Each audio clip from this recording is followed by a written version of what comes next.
Welcome back to the deep dive. I want to start today with a scenario that I think is going to trigger a legitimate physiological response in about 90% of our listeners. You're starting with a threat. I like it. Bold strategy. It's a Tuesday afternoon. You're in the zone. You're in that flow state, just getting work done. And then suddenly your phone buzzes. A calendar invite pops up. It's from your boss. Yeah. And the subject line is just 2 words. Oh, I know they are. Performance review. Oof. Yeah, that's it. That is the corporate equivalent of seeing a police car flip its lights on behind you. It really is. Even if you know, like, you haven't been speeding, your heart rate just spikes, your palms get a little sweaty, it's a visceral biological reaction. It's the principal's office for adults, 100%. And what is so fascinating to me is that this isn't just a you problem or a me problem. No. It is universal. And here's the kicker. The managers, they hate it just as much as the employees do. Oh, absolutely. The research backs that up entirely. It is this ritual that consumes millions of hours and, billions of dollars. Right. Yet it's widely regarded by the very people doing it as uncomfortable, bureaucratic, and a lot of the time totally useless. So that is the mystery we are solving today. Why do we do this? If the performance appraisal is so universally loathed, why is it like the bedrock of modern employment? Right. We aren't just going to talk about how to, survive your next review. We are going to dismantle the entire machine. We're going to look at the economic theories that justify it, the absolute mess of cognitive biases that make it so unfair, and all the legal landmines that companies are just dancing around every single time they fill out one of those forms. And we're going to find out if we are actually measuring performance or if we're just, measuring how much our boss likes our personality. Well, I think the data suggests it might be a little more of the latter than you'd probably like to admit. I knew it. I knew it. Okay, before we get into the depression of it all, let's define our terms. Yeah. Because companies love to dress this up, don't they? Oh, they do? They call it Talent Connect, Career Development Discussion, or my favorite, the Quarterly Sync. Yes. But stripped of all the HR branding, what is a performance appraisal, fundamentally? At its core, a performance appraisal, and it really doesn't matter what fancy name they give it, is a systematic, periodic process where an employee's job performance is documented and evaluated. Look. And it's evaluated against a set of, pre-established criteria. The word documented there feels really heavy. It is the most important word. A conversation is just a chat, right? An appraisal is a record. Okay. It goes into a permanent file. It is the data point that will determine your pay, your promotability, and, this is the crucial part, it creates the paper trail that can be used to fire you. So, despite all the soft language about growth and development, it's effectively a legal instrument. In many, many ways, yes. But if we step back and look at the mission, the management theory behind it, it's not supposed to be a weapon. Okay. What is it supposed to be? Well, the academic literature, it generally agrees that the primary objective is increasing organizational efficiency. Which, that makes sense on paper.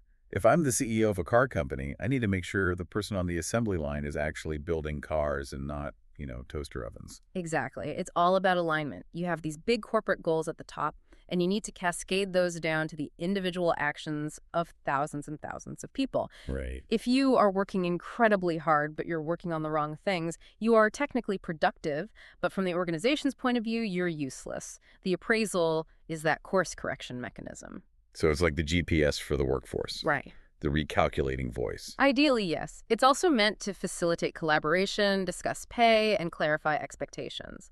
But there is a deeper, more, cynical or perhaps just more realistic economic theory that explains why this whole structure exists. Okay. It's called the principal-agent framework. I saw this in our notes. It sounds like something out of a spy thriller. The principal and the agent.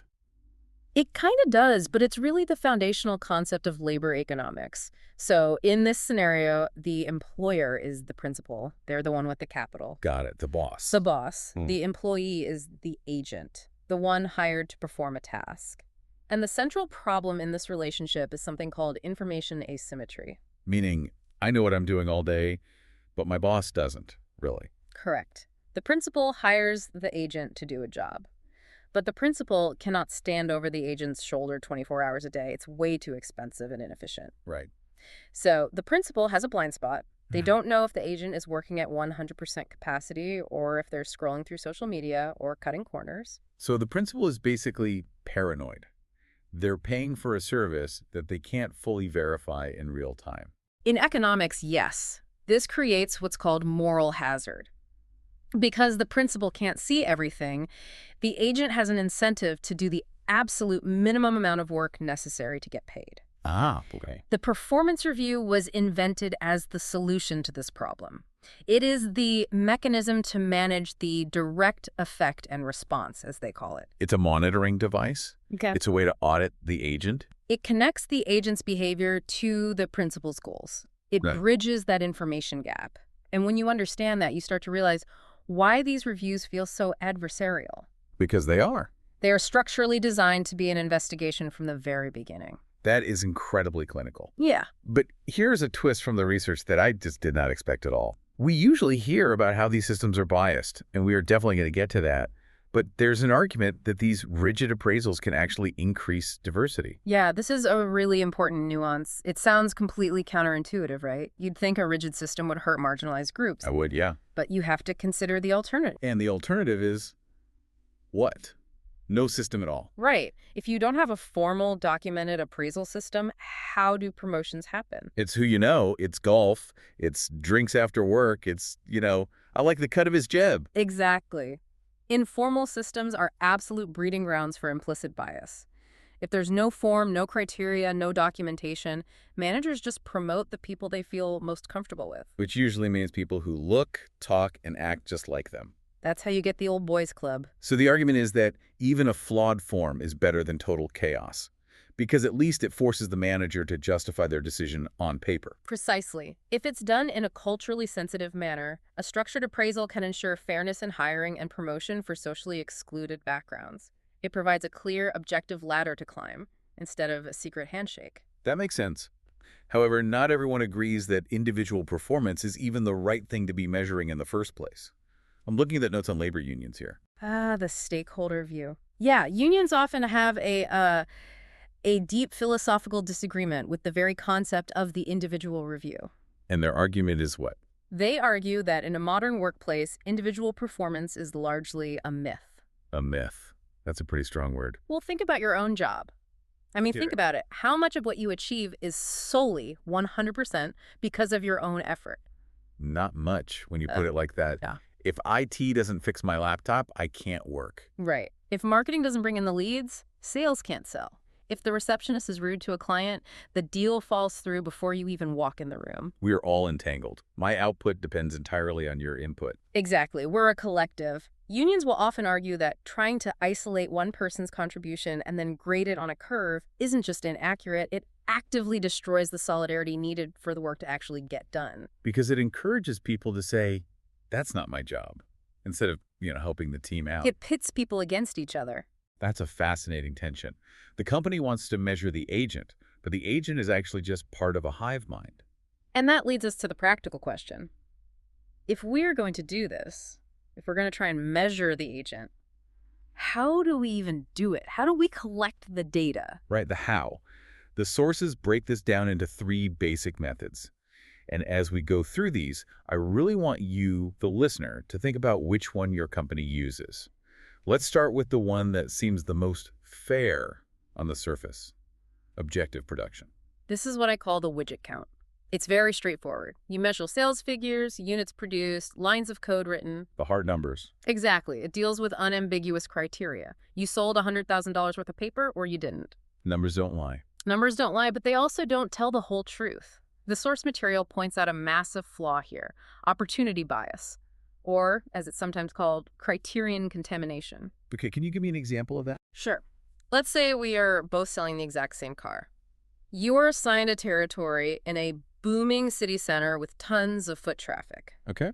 I am assigned a territory in a rural town where the main factory just shut down and pretty much everyone is unemployed. Right, I see where this is going. You sell 20 cars, I sell 2. Are you 10 times a better salesperson than me? No, not at all. I just got lucky with the map. Exactly. The variability in our performance was due almost entirely to factors outside of our control, but the objective production method punishes me and it rewards you. It creates this false sense of meritocracy. Plus, it completely ignores quality. If you measure a customer service rep purely on the number of calls taken, They're just going to start rushing people off the phone to hit their number. You get what you measure. It's a classic management problem. If you measure speed, you get speed, but you might lose customer loyalty in the process. So to try and fix that, some companies use the second method, the personnel method. This one sounds like the naughty list. It essentially is. This is recording what they call withdrawal behaviors. So absenteeism, being late, having accidents. Yeah, it's basically tracking the negatives. So you showed up on time every day. Congratulations, you're a good employee. Well, it sets a floor, but it doesn't really set a ceiling. Yeah. You know, it's very useful for identifying problem employees, people who are literally not showing up to do the job. But it is completely useless for distinguishing between an average worker and a superstar. You can be punctual and still be totally incompetent. Exactly. Which brings us to the third method, the one that almost everyone in a knowledge economy is subjected to, judgmental evaluation. This is the subjective one. This is the subjective rating. This is where your manager sits down, thinks about your year, and decides if you are a 4 or a 5 on leadership. And this is where the wheels come off the whole thing. Yeah, the section on cognitive biases here is, frankly, terrifying.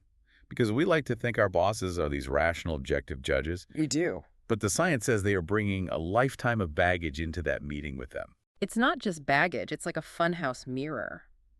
Let's talk about the big one first, the idiosyncratic rater effect. This comes from some incredible research by Marcus Buckingham and Ashley Goodall. I love this concept. Break it down for us. Okay, so they argue that when a manager rates you on something, the rating reveals more about the rater than it does about the person being rated. Wait, hold on. So if my boss says I'm bad at strategic thinking, that's actually about their idea of strategic thinking. It's about their definition of the term, yes. And it's about their mood that day, their general tendency to be a hard grader or an easy grader. The data suggests that over half, sometimes as much as 60% of the variance in a rating has nothing to do with the employee's actual performance. Over half. Over half.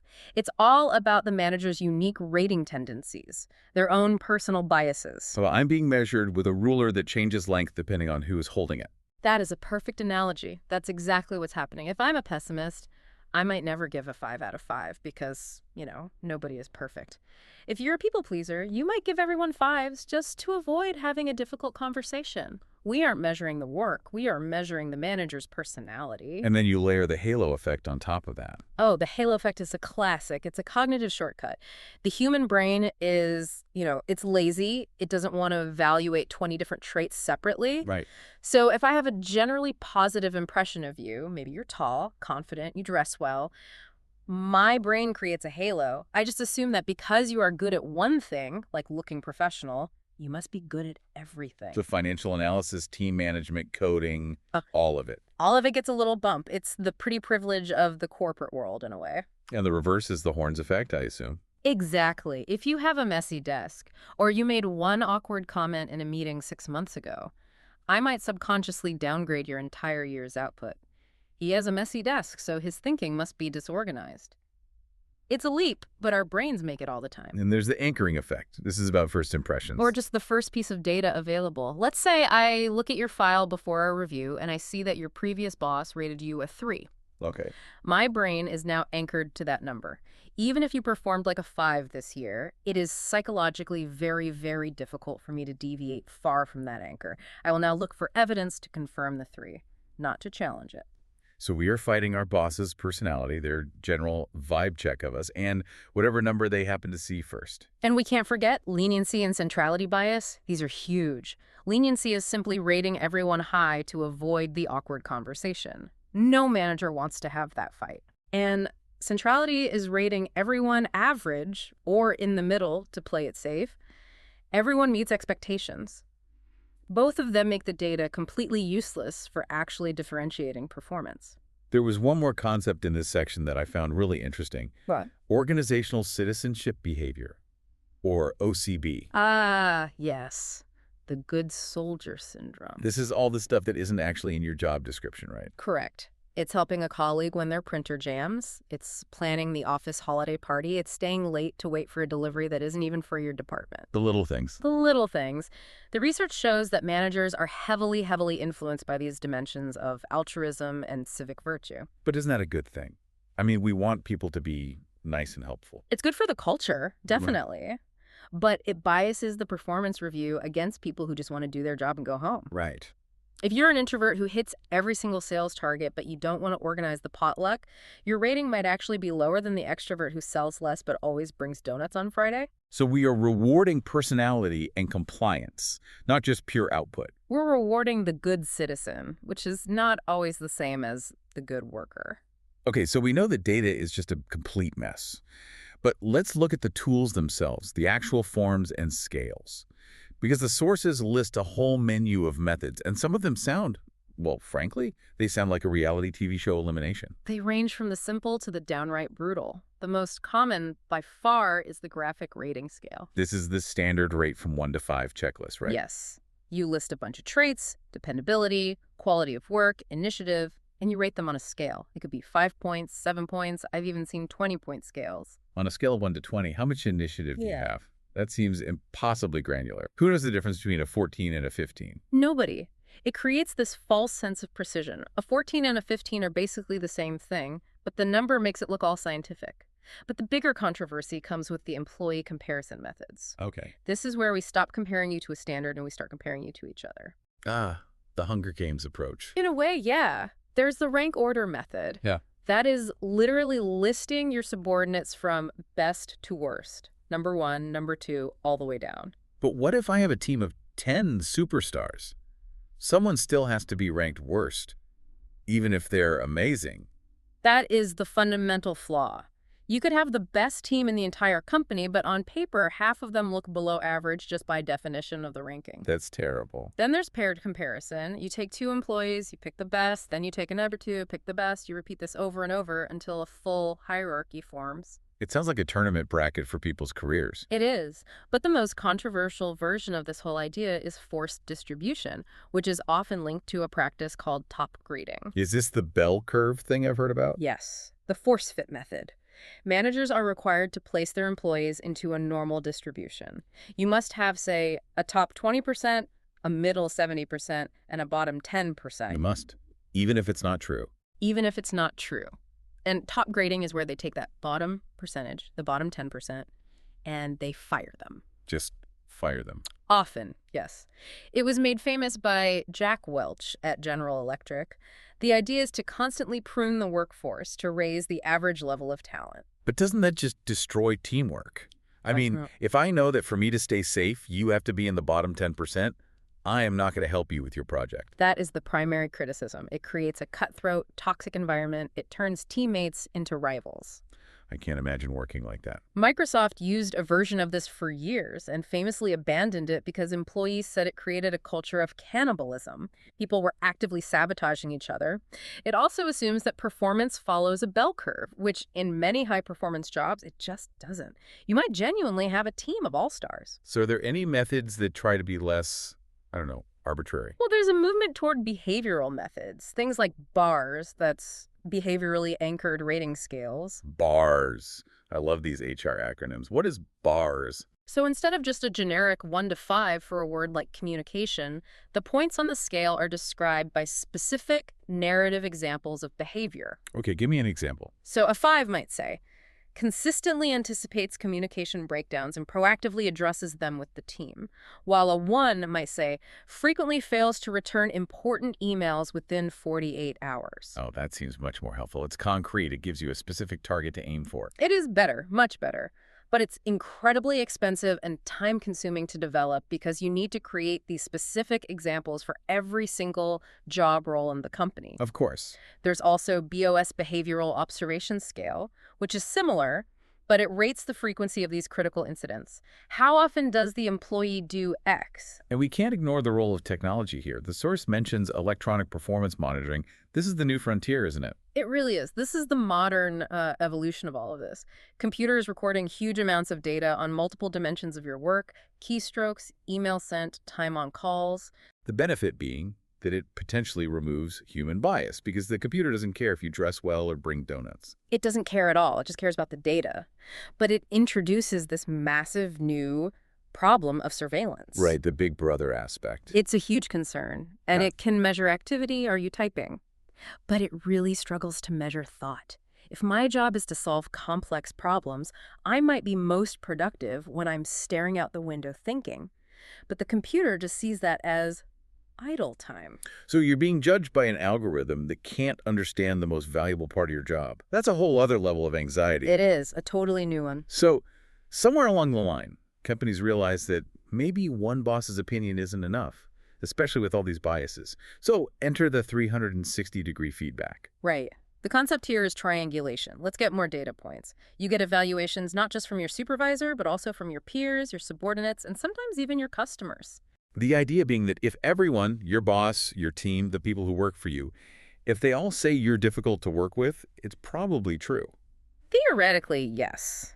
It should reduce bias by providing a more comprehensive view of the person. But here is where the research throws a massive curveball. Okay.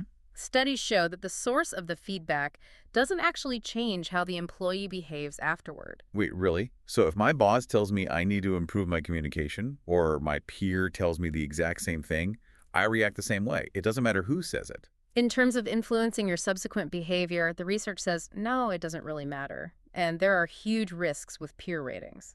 Like what? Well, peers might be biased by friendships. They'll rate their friends higher. Or they might fear retaliation. If I rate you low, you're going to rate me low next time. It's mutually assured destruction. Or mutually assured inflation. Everyone just rates everyone high to keep the peace, and the data becomes meaningless again. There's also the anxiety of impression management. You end up spending more time trying to look good to your peers. You're basically campaigning for votes than actually doing your work. And what about asking the employee to rate themselves? The self-assessment. This is a really tricky one. The sources warn about something they call flawed self-assessment. Which is a very polite way of saying we are all delusional about our own ability. Oh, yeah, basically. Psychological research, like the Dunning-Kruger effect, shows that self-perception often fails to align with reality. Right. Low performers often dramatically overestimate their abilities because they lack the very competence needed to realize they're incompetent, while high performers might actually underestimate themselves. So the people who need the most help are the ones who think they're doing great. Often, yes. It's a real paradox. However, despite that inaccuracy, the source notes a very, very important benefit of self-assessment: participation. When employees get to participate in the process by rating themselves, their satisfaction with the whole system increases dramatically. They feel like they've been heard. So even if I'm completely wrong about how great I am, just the act of letting me say it makes me hate the process less. It's about procedural justice, feeling like the process was fair. Exactly. It gives you a voice, and that's powerful. So we've got all these different methods, all these deep-seated biases. This leads to this massive conflict in the world of work that the sources call the scientist-practitioner gap. This is a major theme, yeah. You have this huge disconnect. On one side, you have academia, the scientists, saying appraisals work, they improve effectiveness, they identify competencies. And on the other side, you have literally everyone else saying, please, for the love of God, make it stop. Right. Practitioners and employees perceive them as uncomfortable, stressful, and a source of deep distrust. And if the person being appraised doesn't trust the employer or the process, the entire exercise is completely pointless. And there's some pretty famous management theorists who actually agree with the employees on this, right? Yeah. I see a mention of total quality management, or TQM. Yes. W. Edwards Deming, who is basically the father of the entire quality movement, was a huge critic of individual performance reviews. He hated them. And his argument was what? The argument in TQM is that the system dictates performance far more than the individual does. Can you explain that a bit more? Sure. Imagine you work on an assembly line. If the machine you use is slow or the parts you're given are defective, you simply cannot be a high performer no matter how hard you try. My performance is capped by the system I'm in. Exactly. Deming argued that blaming the individual for what are actually system flaws is not only unfair, it's counterproductive. You should be fixing the system, not yelling at the worker. That makes so much sense. If the process is broken, reviewing the person is just cruel. Precisely. And this kind of skepticism is what's driving this big new trend. We are seeing a real shift away from the traditional, dreaded annual review. Thank goodness for that. The biggest criticism is that annual feedback is just too infrequent to be useful. If you screw something up in January and you don't hear about it until December, how are you supposed to fix it? You can't. You've probably been making that same mistake for 11 months without knowing. Exactly. So companies are moving toward what they call continuous performance management. Which means what exactly? It means more frequent informal check-ins, weekly or monthly. It's less about giving someone a grade and more about coaching and removing roadblocks. The source says about a third of U.S. private companies are switching to this kind of model. Yes, the trend is significant. The focus is shifting to talent development and business agility. It's really hard to be agile as a company if you only set goals and give feedback once a year. Now, we absolutely have to talk about the legal side of this, because we said it at the start. At the end of the day, these are legal documents. They absolutely are. And this is where companies can get into a lot of trouble. If a company fires someone and that person sues for wrongful termination or discrimination, the first thing their lawyer will ask for is their performance appraisals. They're Exhibit A. So if I fire Bob for poor performance, but I gave him 5 stars on his review 3 months ago because I wanted to avoid an awkward conversation. You have a massive legal problem. The inconsistency is fatal in court. The jury will see that and immediately distrust the company. And the sources mention specific laws this relates to, like Title VII of the Civil Rights Act, the ADEA, which is age discrimination, and the ADA for disabilities. So how does a company protect itself legally? The defense is objectivity, or at least the appearance of it. To be legally sound, appraisals have to be job-related, they must be behavior-based, and the criteria have to be within the control of the employee. So no vague statements. No, they need to rely on specific functions, not global assessments like Bob is a bad fit or he has a bad attitude. That will not hold up. It sounds like those behaviorally anchored scales, the bars we talked about earlier, would be much legally safer. Much, much safer. They provide specific, documented evidence of behavior, not just a manager's opinion. Now, here's where it gets really, really interesting for anyone listening who works in a global company: the culture clash. The source says you can't just copy-paste a U.S.-style review system into another country and expect it to work. This is a fascinating area of cross-cultural management. Performance appraisals, as we know them, are deeply, deeply rooted in Western and particularly American cultural norms. Norms like assertiveness and individualism, I'm number one. Correct. In what we call assertive cultures, like the U.S. or Germany, we value personal accomplishment. We see the appraisal as a way to ensure equity. If I work harder, I should get paid more. Feedback is seen as a gift, a tool for self-improvement. Yeah. Tell me what I did wrong so I can fix it and get that promotion. That's the mindset. Exactly. But now, let's look at cooperative or low assertiveness cultures. These are cultures that value interpersonal connection and group harmony far more than individual standing. So many parts of Asia or Latin America, for example. Yes, often. In these contexts, the very act of differentiating employees, of ranking one as best and another as worst, is seen as disrupting group harmony. It's considered offensive. It breaks the team cohesion. It's actively damaging. And direct critical feedback in these cultures is often viewed as threatening and obtrusive. It's not seen as coaching to help you. It's seen as a personal attack or a way to make you lose face in front of your peers. Wow. So if an American manager goes into a subsidiary in, say, Japan and tries to implement a forced distribution system, it will almost certainly fail spectacularly. It creates social separation in a culture that values social integration above all else. The implication is crystal clear. Management practices are not universal truths. They are cultural artifacts. that is a huge takeaway. We assume business is business everywhere, but business is run by people, and people are products of their culture. Precisely. You can't separate the two. So, wow. We've been on quite a journey here. We started with that universal dread of the annual review. That knot in your stomach. Exactly. Yeah.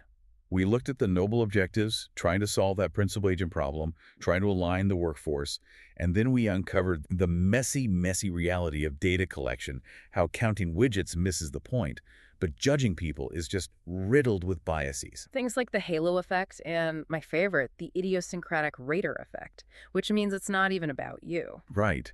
And we looked at the tools, from the simple 1 to 5 scales to the brutal force rankings.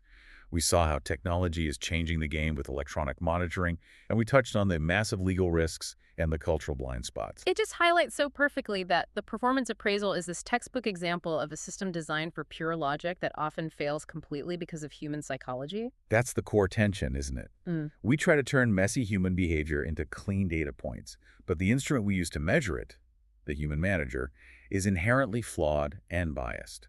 It really is. As Buckingham and Goodall said, the rating tells us more about the rater than the ratee. Which makes you wonder about the future of all this. Where is it all going? It does. And that raises a pretty provocative thought to leave our listeners with. Let's hear it. We are seeing two completely diverging trends right now.